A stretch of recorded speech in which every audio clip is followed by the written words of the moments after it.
This is a brilliant day. Thank you for joining today's episode of Soul Purpose Company. And if you're looking for more pop, purpose, productivity, and profit to increase your business, then you're in the right place. Today, we have a special guest, Chris Ducker, who can be found at chrisducker.com or virtualstafffinder.com. And so Chris is going to be talking to us about outsourcing and how outsourcing can improve your business. So thanks for joining us. Thank you for having me. All right, so let's jump right into it. Tell Okay. us more about your background and how you got started in business. Okay, so I'm basically just a sales and marketing guy. Okay. I'm not really anything that special. I'm just a sales guy. But 2000, I came to the Philippines, and fast forward a few more years, some consulting gigs and that sort of type of thing. Middle of 2000, or 2006, I started off my first company, and we built it up now to almost 250 full-time staff. We have a call center, and we have a recruitment company, Virtual Staff Finder, that you mentioned in the intro, and we also have a co-working space as well, which we opened like 7 or 8 months ago, which is really, really cool as well. There you go. There's a lot of things you don't know about me, darling. This is a busy guy here. So, so how did you go from 0 to 250 employees so fast? In a very tough, headache-ridden, stressful manner at first.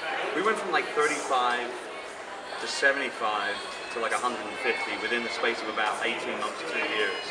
And that was when I hit burnout, and that was like at the end of 2009. So 2010, I started this mission that I called my mission to become a virtual CEO. And it was all about wanting to be able to remove myself from the business as much as I possibly could on a day-to-day basis. So I started hiring like mad, and I started delegating like a crazy person. And by the end of the year, I became the virtual CEO. And I had about 9 or 10 people within the space of the year to kind of replace myself in all the different roles that I was. Like most entrepreneurs, I believe I'm the best person to do everything in my business, right? So that's exactly what I did. I had to remove myself from a number of different roles, a number of different processes, email threads, meeting schedules, and all that stuff. And that's when I started the blog Virtual Business Lifestyle, which is now chrisducker.com. And the rest is kind of history, man. Yeah. So tell us about how does outsourcing and having a virtual team improve your business? Well, like I said, the problem, the big problem is the owner. The biggest problem of any business is the owner themselves. The way they manage themselves, the way they grow themselves, train themselves. And, I call it superhero syndrome. You were here at the session yesterday. We're at the National Speak Association. You should say, if you hear a little background noise, we're shooting in the lobby of the Marriott, downtown Philadelphia, Pennsylvania, baby. Here we are. And, so it's that superhero syndrome that kicks in. You think you can do everything.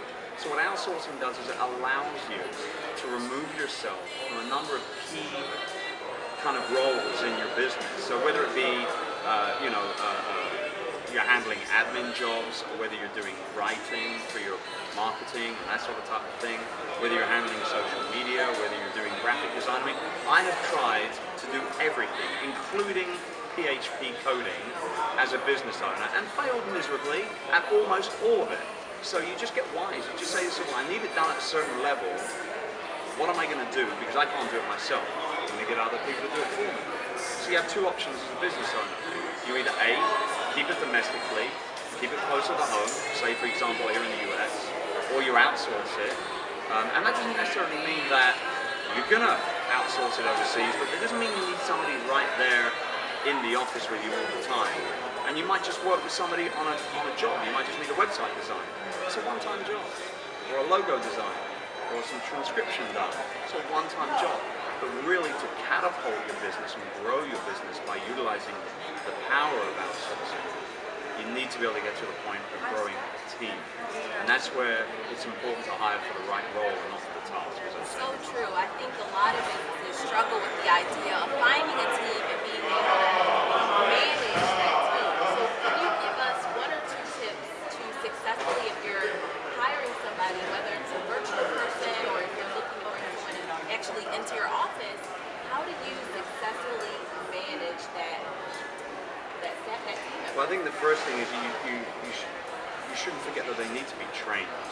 Even if you are hiring somebody that's experienced, they have never worked with you before. They don't know your ins and outs and your anal retentiveness or your OC habits, you know what I mean?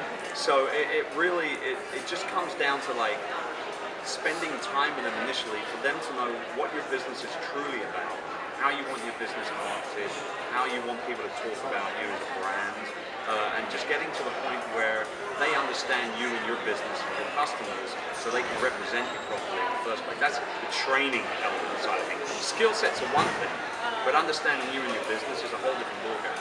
So that's the first thing. And a lot of people don't do that with VAs. They think they're just fully trained out of the box. It doesn't happen like that. The other thing is that, you know, one of the main reasons that I see outsourcing programs fail, like ridiculously fail, is because the boss is micromanaging. He's hanging off the shoulder like some kind of like virtual vulture on the VA, you know what I mean? And what happens though, what happens is that you start micromanaging and then you completely defeat the object of the game as to why you're hiring a VA in the first place, and that is to get more time in your day as the boss to be able to strategize for growth, spend time with clients and all that stuff. Yet instead you're being that vulture and you're micromanaging someone. So they're my two major tips. Make sure you hire the right kind of person and train them up properly. And number two, don't be a micromanager. Yeah, I think that's really impressive because I always say that like everyone gets the same 24 hours. Right. The only way that you can multiply your time is by hiring somebody else's 24 hours. Right. So having a VA or a team member is an excellent way to do that. So tell us about what is it, what's the cost of having a VA? Is that a really expensive? Well, it depends. I mean, like if you're outsourcing a task, it's a one-time, fee. That is what it is. If you're building a team, it's a little bit more of a different situation. And at that point, depending on whether you're keeping it local or whether you're going overseas, that's where the prices can fluctuate quite heavily, obviously. But let's say in the Philippines, where we have VAs, you can get a full-time general virtual assistant for around $500 to $600 a month. And that's 40 hours a week. So they become your right arm, literally. They handle all of your social media, your online research, your keywords, your maybe a little bit of transcription work, your calendar, your travel itinerary, and a whole lot of other stuff as well. So they really become very, very, very indispensable very quickly if they're the right fit for the company and for you as the boss. And what would you say to he's a person that's a little bit reluctant about working over? Just baby steps. Baby steps. Go to one of the job posting websites out there. Outsource a logo, or outsource some transcription work, or the building of a landing page for your website or your blog. Outsource anything. Outsource making a cup of coffee. You know what I mean? Just get started with it. Do it slowly but surely, and you'll find that after you've done it 4 or 5 times, you've seen how easy it is, and it is easy. And when you've seen how easy it is and how much more productive you can be because of it, you'll get the bug. You'll be bitten. And at that point, you can start thinking about building a team. Okay. Yeah. So you heard it directly from Chris, so go ahead, try outsourcing a simple task. You can go to chrisducker.com or virtualstafffinder.com to learn more about what Chris is doing, or you can just test it out by starting with a site like Elance or Odesk and testing out, having someone build your website. So that's an action that you can take today to help you to get started in your business. What's your final word, Chris? Go take action. Go take action now. Simple as that. All right, awesome. So, get your VA, folks. Don't wait any longer. Thank you for joining this episode of Soul Purpose Company, and I look forward to seeing you on the next episode. If you're looking for more information, then visit the website soulpurposecompany.com. This is a brilliant day. Are we doing an outtake right now? Yes, I think we are. Oh, Mickey, you surprise, blow my mind. Hey, Mickey. Oh, Mickey, what a pity, you don't understand. You take me by the heart, you take me to heaven. That is is that 1980s? What's that called again? That is Soul Purpose right there, buddy. Soul Purpose. That's it. That's your outro. I'm done.